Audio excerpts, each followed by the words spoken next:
Why is CLAT 2020 so important? Anyone? Why are we starting with it? Why do I feel it is what, like, it is exactly what the consortium wanted from people? Nothing afterwards. Like 2021, 2022, 2023, 2024, 2025. We have all seen that the paper has deteriorated in quality. We've all seen that we can all like gauge that this is not exactly what they actually wanted when they were thinking about what to do with the pattern change. Why is CLAT 2020 so important? The first changed pattern CLAT, right? Simple as that. Who, if you know the guy behind this was Faizan Mustafa, if you know the system that is being followed, by the way, by the consortium is, well, what the IIMs do. So each university gets to make the CLAT paper each year. So different university every year. The first one was made by Nalsar. And that is why in quality, it stands well on a very better level than anything else that you've seen subsequently. Now, if you look at CLAT 2020, the first thing that will stand out is actually the GK section. Let me actually show it to you. How many of you have gone through the mock? Sorry, through the paper? I'm so used to saying the mock. Jayavardhan, you have gone through it? Okay, same for Lokya. Let's look at this. This is not your usual, well, bullshit GK that CLAT has started asking. They're not asking you what date somebody died. They're not asking you the exact whatever figure that you're supposed to know, or all of that. They are asking you all of these ratios and stuff, which, well, can still be considered okay, given that first, the news that they're asking this from is very important. Second, they're not expecting you to exactly remember all the data, but rather be abreast of the development and its impact. For instance, read this question. Which of the following is not a goal of the stimulus package? Which of the following can be seen as the stepping stone for the growth of FDI in India? Now, if you go on, is which of the following is not related to vocal for local initiative? All of these are information news which was prevalent at that particular point in time. But surprisingly, like the present CLAT, you're not expected to know the exact figures that deals with that news. Or let's just say the GK today offshoots of those news.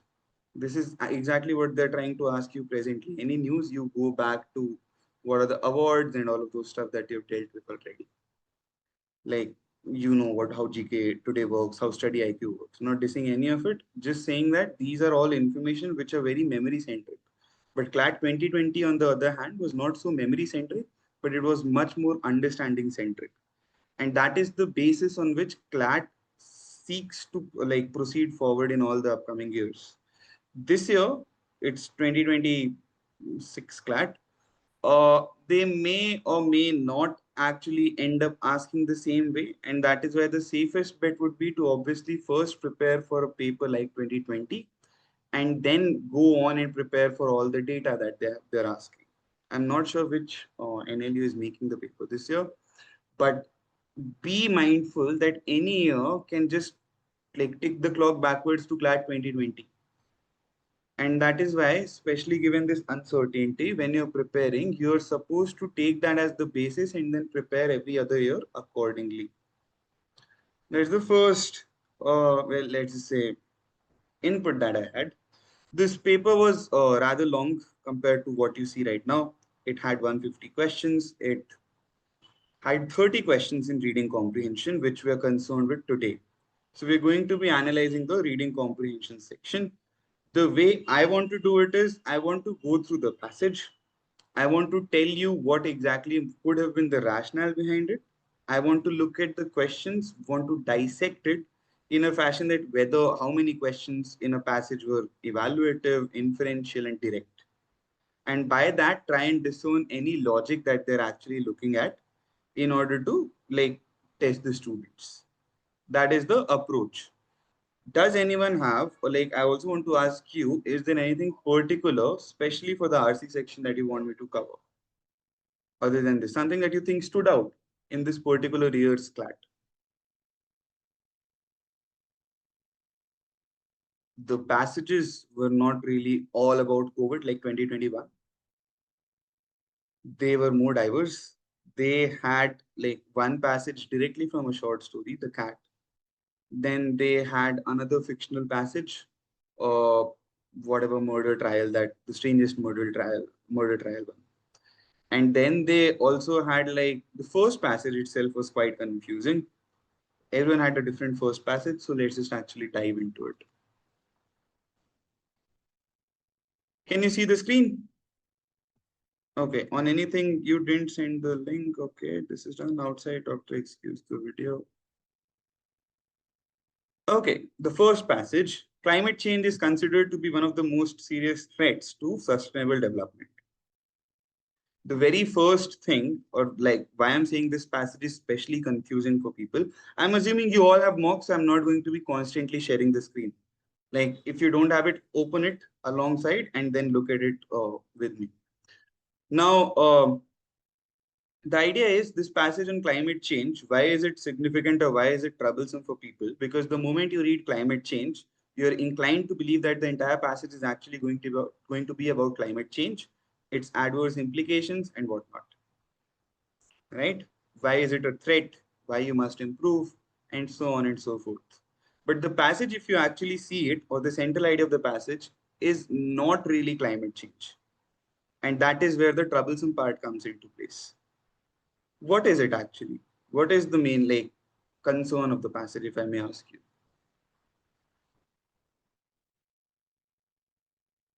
No one? Go ahead, you don't need to raise your hand. It talks about how we should address this issue with global coordination efforts, Adaptation. as well as taking into light the vulnerable communities. Yeah. And like they basically say you're supposed to adapt to climate change. Everything that you suggest, like, well, taking into account local people and all of those things, get incorporated the moment you say adaptation is exactly what you need. Now, what that means is this passage sought to digress you into looking at something else and then eventually brought you back to its main concern, which was adaptation. What that implies is that while reading passages, especially by the consortium is first looking at your ability to cut through the crap. And you must recall कि यार हमने जितने भी सारे मॉक्स किए हैं या फिर काफी सारी चीजें जो की हैं उसमें पहली लाइन देखने के बाद हमको ये लगता है कि यार देखो this is going to be what like the concern of the passage और the passage is going to be talking about this stuff. But eventually you realize that this can change even in the middle of the passage, and that is the ability that the consortium is looking at. So you may not always have direct passages, is the point. You cannot always predict what the passage is going to be dealing with from the get-go or the first line itself. Right? What that means is then you have to be cognizant of the lines that alter the path of the passage.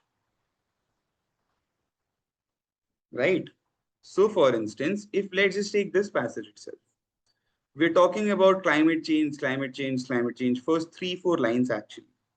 Now, where do you think they actually change this entirely to, well, adaptation? Anyone? So it's So, sir, given.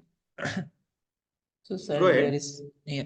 So there is a line that it's not only geographical or national issue; it's depend also on social, economic, and political dimension. And the poor Okay. communities are the most that are affected by it. And here's But how to. Hmm. that is the impact of climate change. Is it really the steering direction towards adaptation? It's providing a context as to why you should have adaptation as a policy to deal with climate change, isn't it? The Hmm. first five lines, if I may say, are actually just a context to what's about to come, and that is adaptation. Adaptation actually begins it is vital that these communities are helped to adapt to the changing dynamics of nature. Now, this is a very simple line, but how do you recognize that this is the line that actually alters the course of the entire passage? Is what comes after this line. They define what adaptation actually means. Adaptation is a process through which societies make themselves better able to cope with an uncertain future. And then it is all just about adaptation, right? अभी तक हमने क्या पढ़ा है कि पहली line जो होती है या पहले दो तीन लाइन जो होती हैं वो हमें बता देती हैं पैसेज में क्या आ रहा है. But the first passage that consortium had with the pattern change is actually not about that. They recognized it. That students read the first line, the last line, and then they're good to go. They feel like बीच का तो अपन सब भर लेंगे जो भी है. Be mindful. That's the first takeaway. Okay. Second, actually, one thing that you might want to take away from CLAT 2020, and it's interesting because subsequently this has diluted a lot, is that these passages are not on your regular topics. In the sense that 2020 में क्या चल रहा था? Covid. Leave Covid. 2020 में उसके अलावा क्या चल रही थी बातें? जनरल बातें तो हमारी क्लाइमेट चेंज की बात हो रही होगी या फिर हर साल होती है क्लाइमेट चेंज की बात.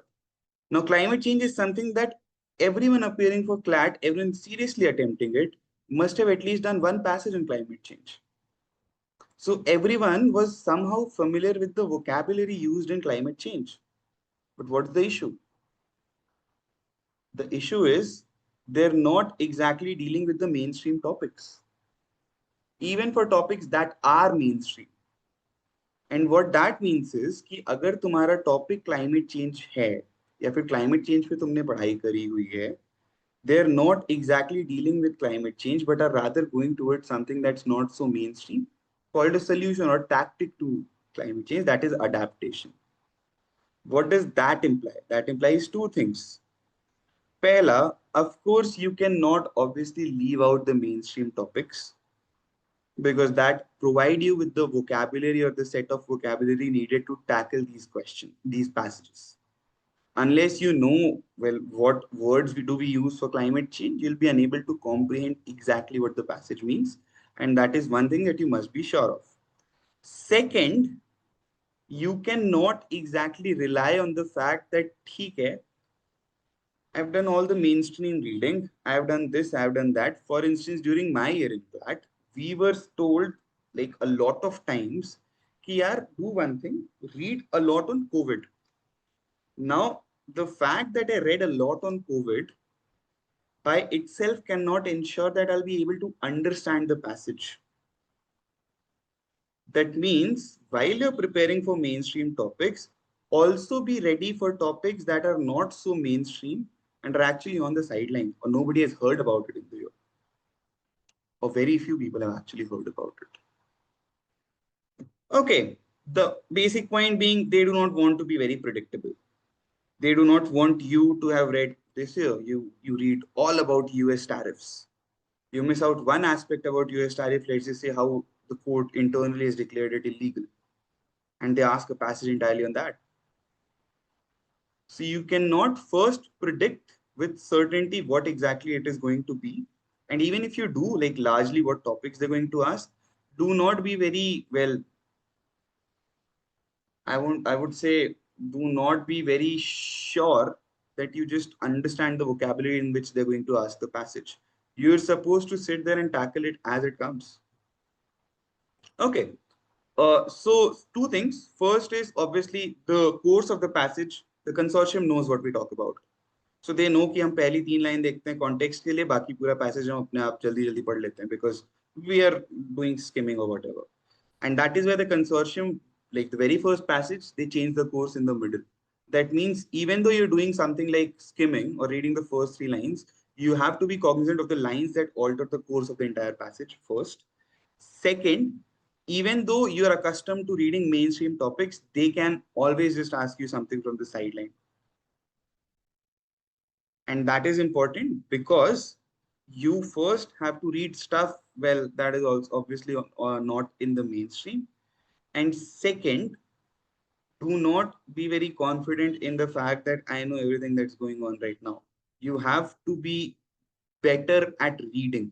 I've met a lot of people like over the course of years who have been like, well, what will they ask? They'll ask something along the lines of COVID. I know a lot about COVID. Well, you do. You might also know a lot about climate change, but adaptation is something that you were perhaps not really sure about. So the idea is rely on your reading abilities rather than thinking that you're covering the news. Okay, those are the two inputs in the first passage. It's horribly hot in the north. Okay, let's just move to the questions now. Questions 1 to 5 to address the, I mean, I won't obviously go into all of these questions trying to get you the answer. What I'll be doing is telling you what the nature of the topic is or the question is.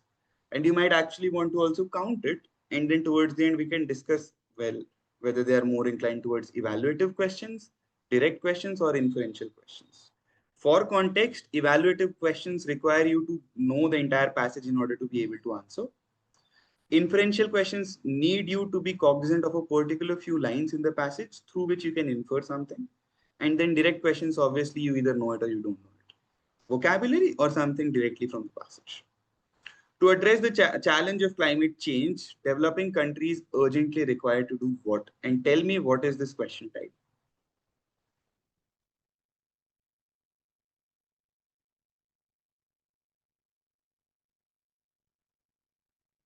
None of you are going to speak. Can you see the screen? Yeah. Okay. So developing countries urgently require to do what? A national adaptation plans. That's true. That's the answer. Hmm. We're not concerned with the answer right now. We're concerned with the logic behind it. हाँ, so ये मतलब direct है क्योंकि directly mention है कि ये step Achha. लेनी चाहिए. Implementation of national adaptation plans is something that is mentioned directly. हाँ, yes sir. Where? ये ना कि increased and national adaptation plans are implemented. I cannot tell you the exact line in it because That it is is like because in a book. implementation of national adaptation plans has not been directly mentioned in the passage. What they've done, No, it actually, is. where? It is mentioned, sir. Let me actually do a search here. Sir, the eighth line from the bottom. Sir, actually, I don't know in your screen what line it will be, but in mine it is the eighth line from the bottom. The need of adaptation interventions depends on national circumstances. There is a large body of knowledge and experience, blah, blah, blah. Is this the line you're referring to, Shubham?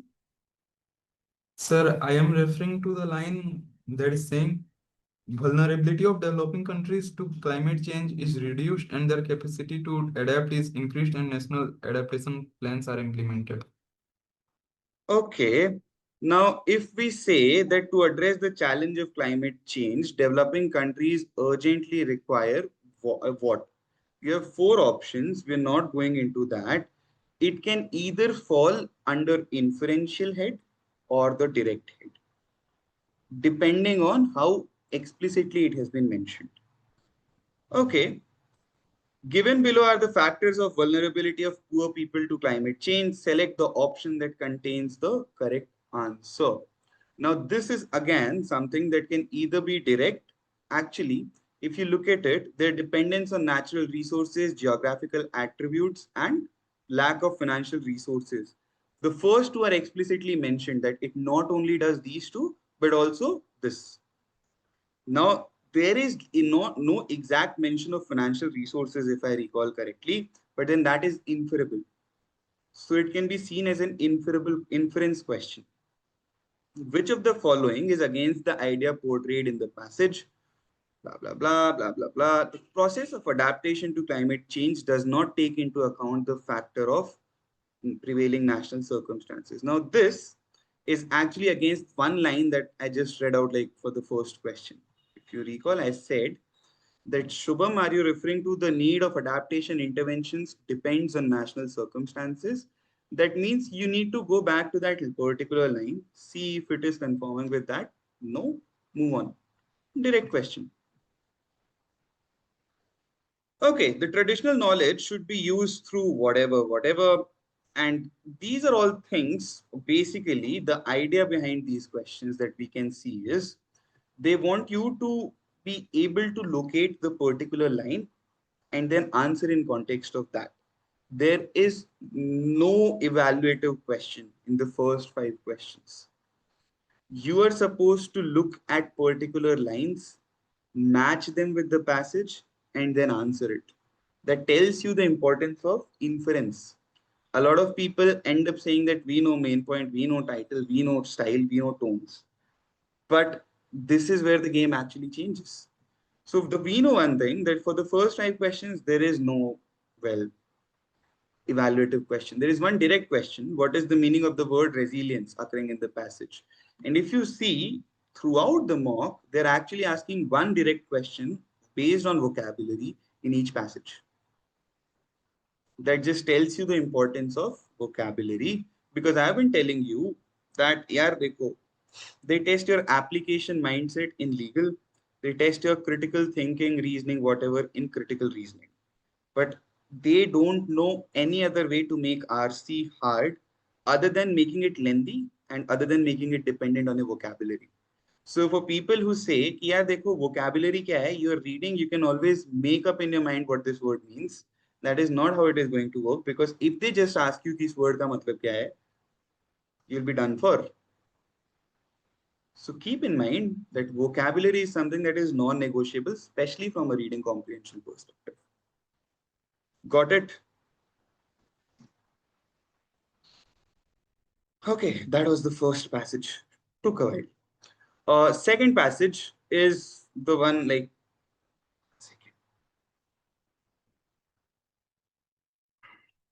Okay, the second passage is actually about the boys' locker room story.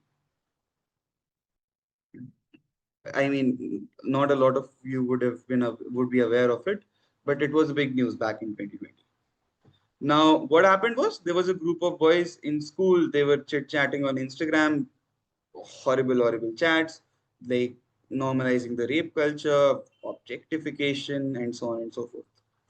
Now, that became a news, blew up, and that is in the passage. The rationale I can think behind this is twofold actually.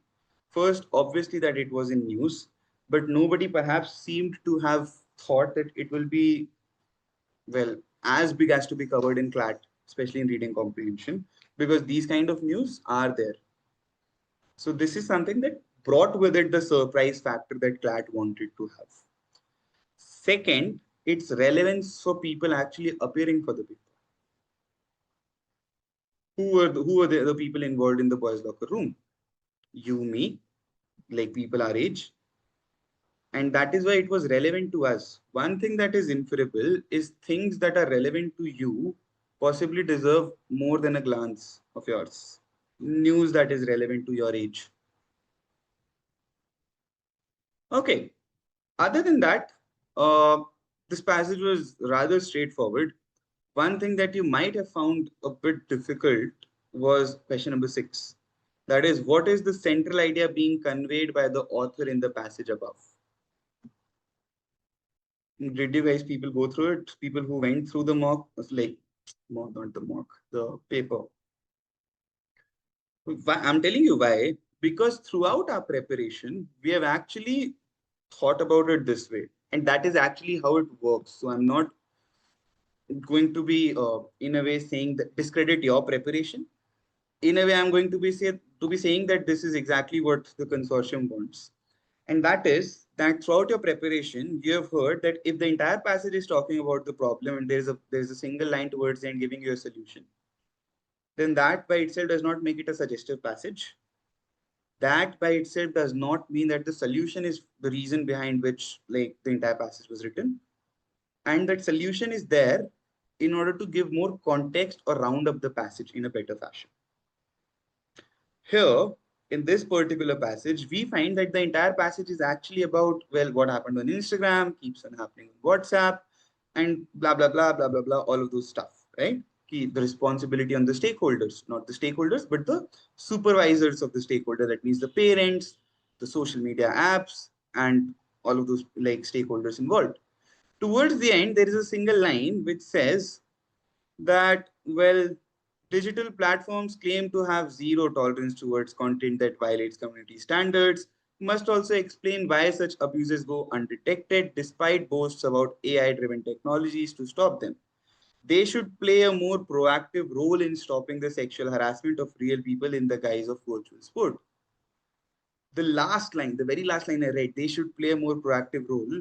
And then they ask you what is the central idea being conveyed. The correct answer is modern social networking platforms must take the lead in regulating young people from using these platforms for sexual abuse. The last line became the central idea over an option that said none of the above, which is perhaps what a lot of people who prepared well in light of other exams like CAT, or let's just say ZAT, or any other MBA program, GMAT, would have chosen. Because logically speaking, option D makes more sense, because that is not the central idea. The central idea actually, like, from very logical or very, what would I say, very preparatory sense, would be the stakeholders must take more accountability. That also includes the teachers and the parents themselves. But if you see, they focused more on the solution and chose that to be included in the main point. That means they also want people who are oriented towards solutions. And this is the first instance of it. I'll show you even more. And this also tells you another thing, another very interesting thing. And that thing is that your preparation is well and good, great job, but you also have to understand the paper from the perspective of the consortium. What exactly do they want? This was a NALSAR made, I mean, I'm assuming I recall it correctly, NALSAR or ReneWJS, but this was a NALSAR or ReneWJS made paper. Tomorrow, if let's just say GNLU or RMNLU makes it, they might not be so solution oriented. They might actually want you to understand what the central idea is in light of that. And that is just the way it is. That is just the discrepancy of interpretation that exists. But you must be cognizant that it has happened in the past that despite there being just a single line, they've chosen that as the central idea. Okay. What can you understand from it? Obviously, focus on solutions. Even though it's just one line, consortium wants you to be able to understand that. And they do not just see the solution line as a throwaway line, but actually something that tells you what the passage exactly wants to convey. So a lot of times the solution might be the reason why the entire passage is written. Okay, does it make sense till now? Or is there any other way that you want me to do it? Like, is it getting too heavy or something that you wouldn't want? No. Are we dissecting it properly, or do you think it's just too much reading into what the consortium actually is trying to say? That they never thought this It's much weight into it. perfect. Again? It's perfect, I am saying. Oh God, I'm flattered. Great. Yes, Rituraj, you raised a hand. Sir, why can't it be option C? But like digital platforms need to be like zero tolerance policy. Because they already So have it. They claim to have it. It's mentioned in the line. So you cannot have something that you already claim to have. mm, And if you were saying from my perspective, it's still very myopic. You're still putting the responsibility on the digital platforms. In any case, there are more solutions. Let's look at question number 7. Why is this incident a wake-up call for the parents? Inference question. Question number 8, according to, oh, by the way, question number 6 is not an inference question. It's an evaluative question. Central idea is an evaluative question. According to the author, in order to understand the root cause of such insensitive incidents, it is important to. Now, questions like according to the author, as per the author, These are questions where it's inference, like it's mostly inference. So what you're supposed to do for questions of such types is actually try and figure out which line is leading to this inference or which line is precluding such inference. Got it? Okay, on the basis of your reading, they actually directly say which of the following statements can be inferred. Now, if you see, that is another, I would have to say a mistake by the consortium, is all other options, questions 7, 8, 9, are actually talking about the other stakeholders involved. But your central idea does not include the other stakeholders. That cannot be the case. And that is why question 6, if I recall, was also contested. But in any case, now question number 10, which of the following words are synonymous with spouting? This question tells you two things. First, you cannot prepare for all the words they're going to ask. Nobody, I would say, would have actually prepared for the word spouting while preparing for CLAT. Right? You have to, like, some words actually do come to you through just reading. Second thing is these words which come to you through reading actually can also be inferred from the passage. Let's see where they're using spouting. Now, somebody can help me if they have the same copy. Otherwise, Shubham would be like 8th line from the bottom and mine is like 18th line from the bottom. Where a teenager, it is important to recognize where a teenager's spouting objectification of his female counterparts is coming from. Basically, it is important to go to the root of the problem. Now, if you read teenager spouting objectification, that means teenager spewing objectification, or just spouting means say out in a large number, is basically what they're trying to say. That a teenager reeking of objectification. Pouring, streaming, erupting are actually all answers to it. How you'll figure out? If you see pouring and erupting, you know both of them mean the same thing. You know spouting has been used in a context where I can say that it means to reek of something, or the flow of something. You'll figure out that this is going to be all of the above. Basically, they want you to just be logical enough in the sense of not only being able to read it, but also to play along with the answers. One of the key, this is going to be sounding very motivating or like whatever, unreasonably motivating, but one of the key elements to it is to not take it very seriously. Because the moment you start taking it very seriously, you will be bogged down by what all you have studied and how to apply that here. But the moment you're like, okay, it's spouting, in the passage they mention it like this, these two are synonymous, I'm going to go ahead with all of the above because that makes sense. That is like, well, how you logically do it. In any case, that was side bunch of motivation. Great. Now we are on to the third passage, which is the snow was falling, the cat's fur was stiffly pointed with it. This is perhaps one of the strangest passages you'll find in all the 5 years of pattern changed CLATs. Reason being, why would you have something like this? You want to have the surprise element. That is true.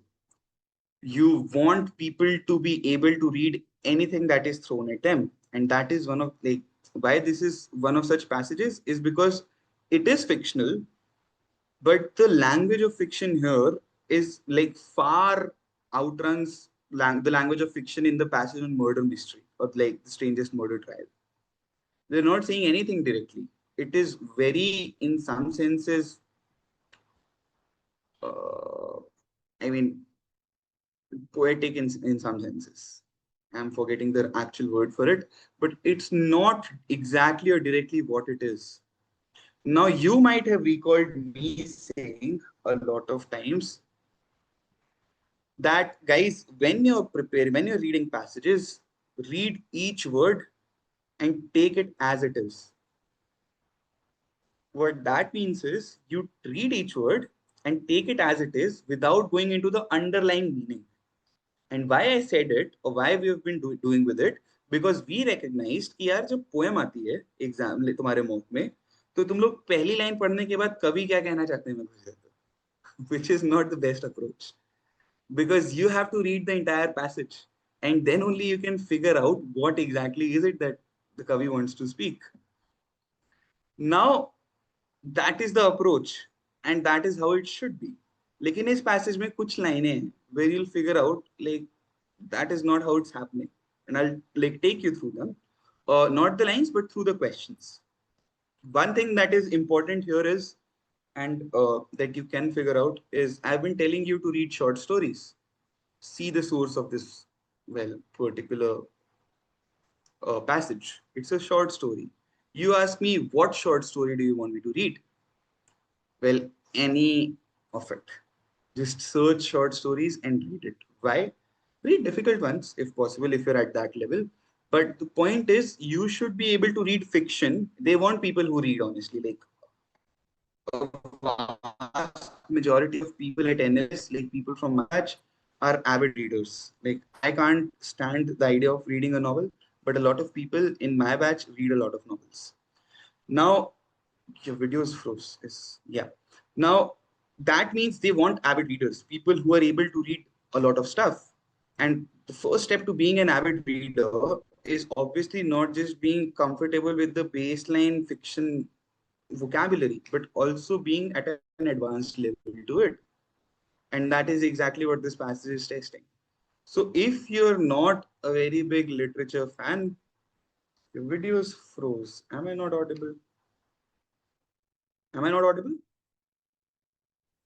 Sir, audible. Okay. Your videos froze, so I thought. So where was I? Read a lot of fiction was the point, if I recall. And then I said a lot of things incidentally to that.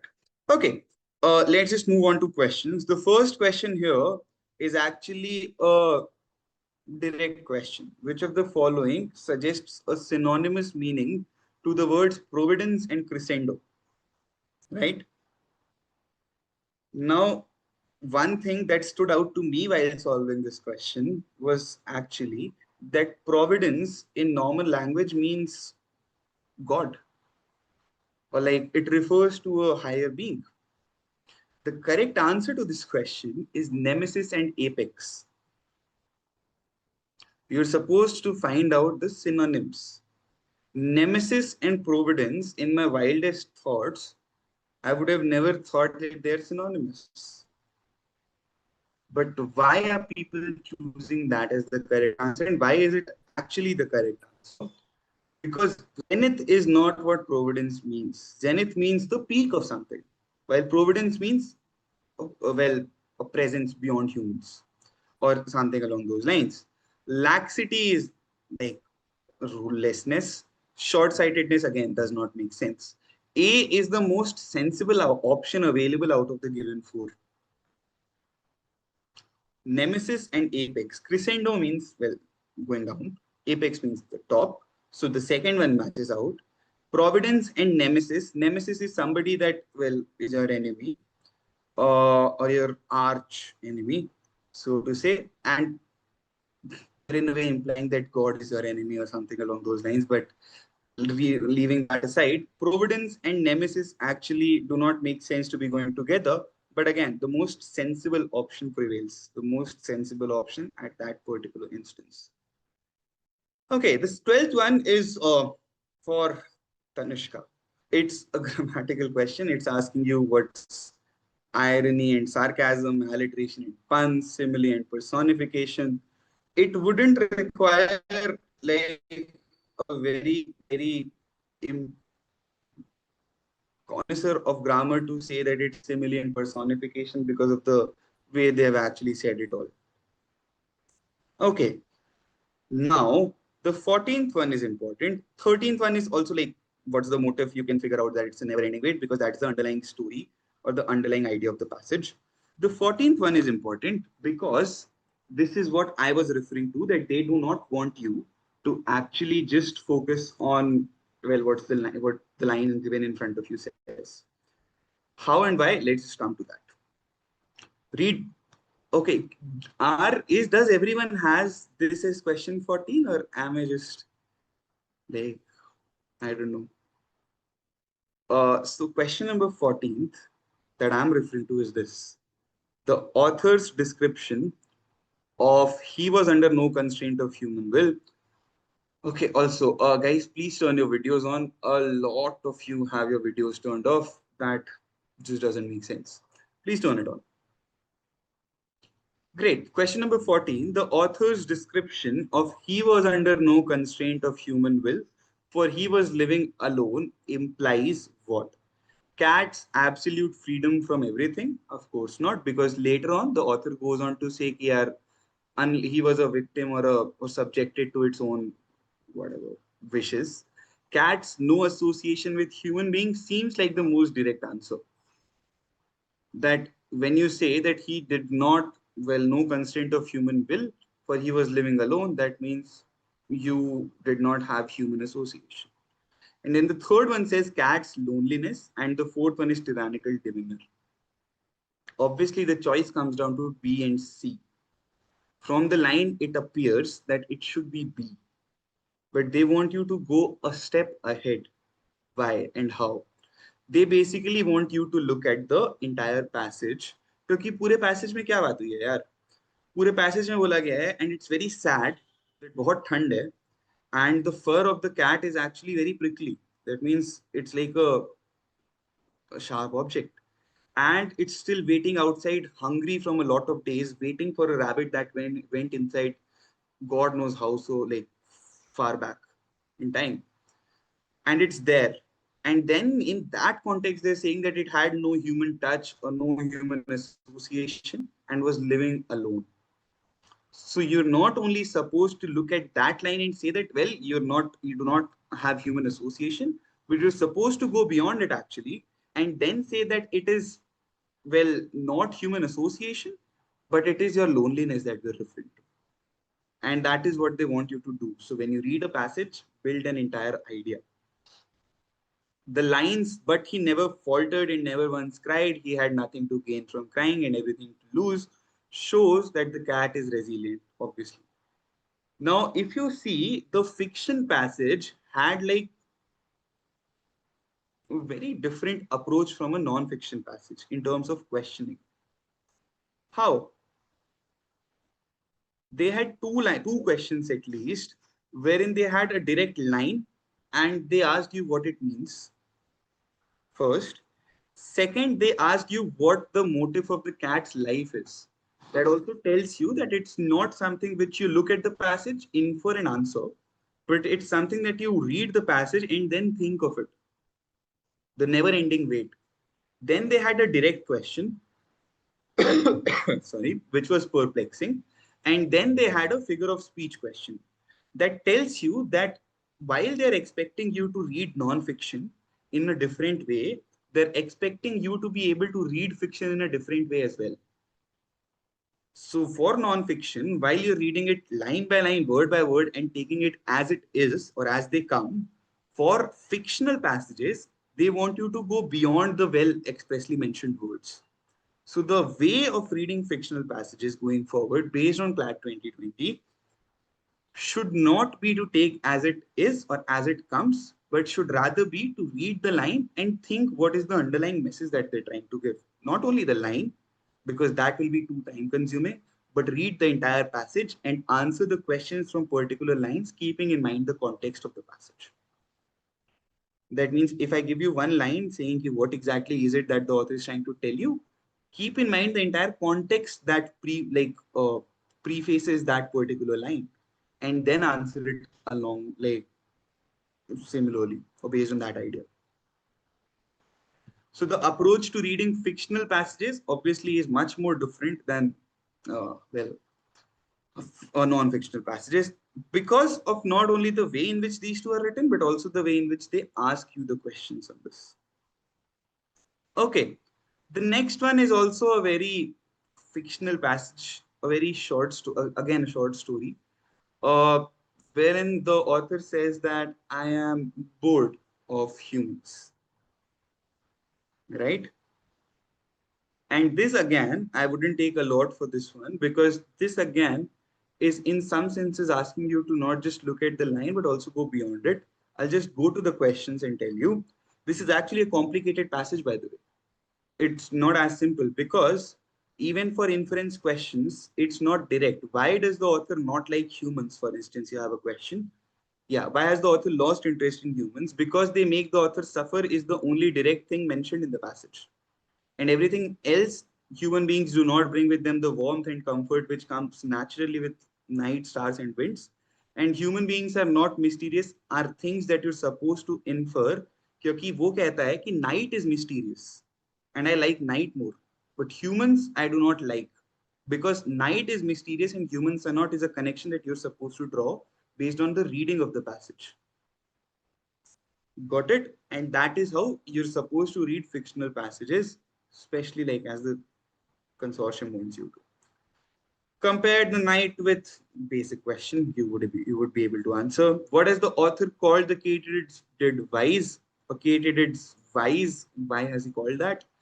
Basically saying that like it just follows the line.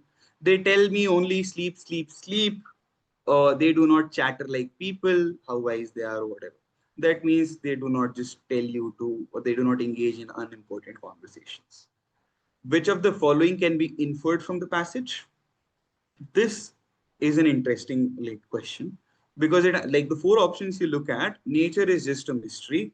Option B, books and man are both detestable, very direct, and being close to nature can bring one closer to God. Now, option A seems to be the most far-fetched answer. But if you read towards the end, they say that Jesus was seen by nights and the stars, but no man ever saw Jesus or whatever, like God, any God for that matter. Right? Or anybody that is alive did not see Jesus, but the nights and the stars did. Then why do I listen to a priest who was born 200, like whatever, 100 years ago over the night and the stars? That means he's trying to convey that there is some connection between, well, providence and the night or the nature for that matter. That is why they've said answer is option A. One thing that confuses me is actually, or like, should actually confuse you as well. Nature is just a mystery is also something that you could have talked about. Or a very direct meaning that is, well, books and man are both detestable. But the problem is that this is not an inference, this is what the author believes. And nature is just a mystery, again, is something that follows alongside. Option A is an inference or a proper inference in the sense that it is something that is not mentioned, but can be derived from what the author is saying towards the end of the passage. Basically the same thing, again, one vocabulary question to top it all off. Now, one important thing is what I said. Fictional passages read it differently from non-fictional passages. Same thing happened here. The question that I just read out, the earlier one, of being close to nature brings you closer to God or whatever. It's important. It's important to read the passage like that because they have asked quite a few questions like that. So just know the approach. Then comes another very, I would say, a funny passage. Uh, this is about the case for the defense by Graham Greene, right? Wherein they say it's the most strange murder trial. Now, again, if you see, and this is, I'm not going to go into this again a lot, is because there one direct question, question number 25, which is who was murdered in the scene described in the passage. You can figure out it. No, nobody has been disclosed. Why was Mrs. Salmon convinced that the man she saw committed the crime? Can be like a direct or an inferential question from the passage. But question 23, 22, and 21, or 22 and 23 at least, go into vocabulary and a line from the passage. 21 very simply is why is it the strictest trial? So these are inferential questions, not honestly asking a lot of evaluative questions for passages that are fictional. Okay, done. Clear till now? Now your paper would be over by question number 25. And that is why I say that people who say that I don't have enough time, you have 120 questions. There was a time people used to solve 150 questions and they did not complain. I mean, people did complain all the time. but they did 150 questions and then complained. You're doing 120 questions and then complain. There is a difference. But okay, going beyond what you will find in your paper, uh, questions 26 to 30. Now, this brings us back to the initial passage we did on climate change and the actual thing that they're dealing with being adaptation. Why is this passage important or different? Is because they're talking about COVID. I was alive. You were also alive in COVID. I mean, you were very young in COVID. I was well of an age which could read and understand, or I was preparing for CLAT, whatever. Uh, Telemedicine was not something that was at the forefront of COVID. Nobody seemed to have discussed it. It is from the Hindu editorial, by the way, but it is as inconsequential and editorial as something like that just appears on a regular basis. Because when you expect कि passage में क्या पूछेंगे वो, it's not something as inconsequential as telemedicine. Now you might think कि बहुत consequential है, बहुत important है, हाँ agree. But पढ़ते time नहीं लगता है कि it's very consequential. So telemedicine was not at the forefront or the mainstream of COVID. So when you are covering any news, cover as many aspects to it as possible. That's the message, basic one. Got it? Again, one direct question, question number 26. Which of the following best summarizes the main idea of the passage? Now, this is important again because of the initial thing that we talked about the consortium's focus being on solutions. Look at the answer. It is time to unleash the full potential of telemedicine with cognizance of its possible flaws. When have they discussed the possible flaws is actually while unleashing the full potential of telemedicine towards the end. And that just tells us that they are focused on the solution rather than only dealing with the problem. So just another testament of what we discussed earlier. Which of the following is a significant factor contributing in slow employment of, again, something directly, like you can deal with directly. Question 30 has another vocabulary question. And question 29 is, well, potential for an easy outreach because whatever, like you can info from the passage. I would want to sum this up because I know I'm being repetitive passage after passage, like after the fourth passage maybe, because what we are finding is the threads toward the consortium thought they want to test from you. And what are these threads? Not threads, threads. The one you use to tie the exam, like copy in the exam. The threads to it. And these threads are focusing on solutions or rather than only focusing on the problems given to you, because they want you to also link the evaluative questions or the main idea, central idea questions with your solutions given in the passage. The reading of fictional passages being much, much more different than a passage which is not fictional. That means you read also beyond the lines in those passages, and that is very important. The importance of, well, obviously reading non-fiction, but also at the same time reading fiction at a higher level than a normal person. Because a person trying to get into DU might also read fiction. But you are trying to get into a law school, which is all about reading. So read more difficult fictional passages. Fourth one being that, well, if you're covering mainstream issues, that does not by itself guarantee that you're well good to go. The different aspects to the mainstream issue must be covered. How do you do that? We were told, like in law school, that when you're dealing with an issue, always ask, okay, what does this group think about it? What does that group think about it? For instance, when we're dealing with climate change, you think that, okay, does climate change have any well axis with gender disparity? Read on it. Does it have anything to do with class differentiation? Does it have anything at all to do with any new technology that's coming up? Generative AIs and climate change, by the way.